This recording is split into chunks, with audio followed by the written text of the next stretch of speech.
let us talk about living the body consciously, which is initiation, or as captured in the Bible, born again. There comes a time in a person's life when he or she begins to live the higher and pure life. We are talking about the higher and pure life. Then gradually, by certain exercises, the individual evolves the faculty of living his or her body consciously at night or at any other time. He or she is then perfectly conscious in the invisible world. Such a person can go wherever he or she pleases to the ends of the earth in minutes of time.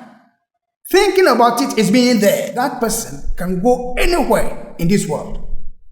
The born-again individual learns how to consciously work in the invisible worlds. So, he or she does not dream any longer, but lives another life that is more real than the one he or she now lives in the physical world. That is the essence of Christianity. To be born again consciously into the spiritual world. And in achieving this, for you to be born consciously into the spiritual world, the soul body, which comprises the higher light and reflecting ethers of the vital body, the soul body has been built and mature enough to separate. It is attached to the desire body and the mind. So the person does not live with only the desire body and the mind, but the two higher ethers of the vital body, called the soul body, also go with the person.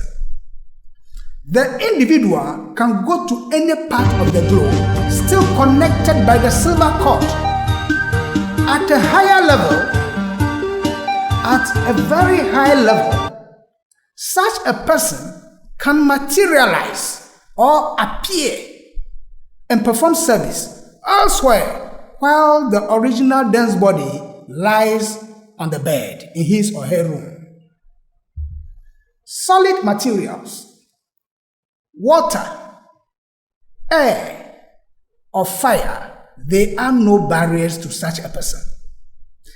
The individual can go through them without any obstruction, fully aware, directing, and in control of her or his faculties. He or she can appear and disappear, but training is required to be able to function properly in the desired world, and it takes time. The spiritually born again individual has gone above dreams. We are not to get ourselves stuck to dreams. We are required to go beyond dreams. That is why the spiritually born again individual has gone above dreams.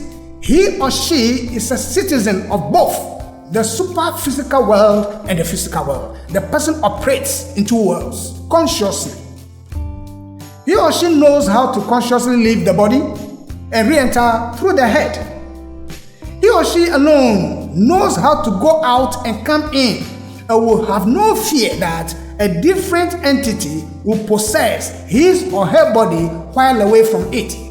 In fact, the spiritually born again individual is prepared and ready to meet Christ. The soul body is what we all must aspire to build and function to become true Christians. Without the soul body, our job as Christians is not done. Gravity has no power over it. That is the spiritual body our Lord Christ Jesus will use on his final return, and only those who have built it and functioning in it can levitate and meet him in the ethers. Christ Jesus will not use the dense body again, and with time we will talk more about this into details. Friends, we hope you have learned something new in this lecture. Do you have any questions? Do you have any comments? If yes, post them into our comment section. By the way, have you subscribed to our notifications? If you have not, this is the time to do it. Do it now. Our next lecture is the sacrifice and annual journey of Christ to earth. Be with us. We thank you very much. Filling up every space, no privacy. And silently, it can build and build until you finally see. Whoa, it's taking over, damn no closure, moving closer. No exposure, I just wanna be a loner. Some can't stay sober, looking over all this.